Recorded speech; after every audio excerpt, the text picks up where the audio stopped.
Sublime Text versus Zed. Which code editor is right for you? If you're looking for a sleek, snappy, and destructive free code editor, Sublime Text and Zed both stand out.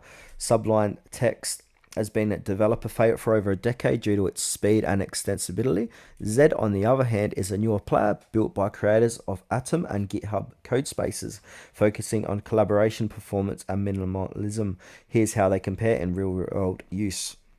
So, Sublime Text is a mature cross-platform code editor known for its incredible performance, slick interface, and rich ecosystem of plugins. It's ideal for users who want a highly customizable and lightweight editor that just works. Pros: extremely fast, even with large files. Huge plugin ecosystem, cross-platform and stable. Great for power users who like to tweak everything. Cons: paid license, which is after trial, lacks built-in collaborative features, and you are starting to feel dated to some users.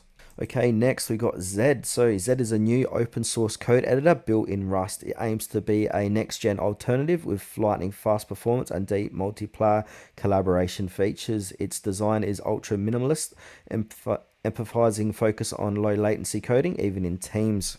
Pros: open source and built with Rust for speed, real-time collaboration, so pretty much like Google Doc style. Beautiful and distraction-free interface, active development from former GitHub team.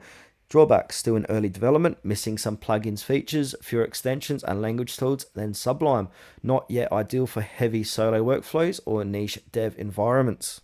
So, final verdict: choose Sublime Text if you want a reliable, blazing fast solo editor with full plugin control and a long history of support, or go with Zed if you're excited about collaborative coding, modern UX, and are okay with a newer, evolving tool.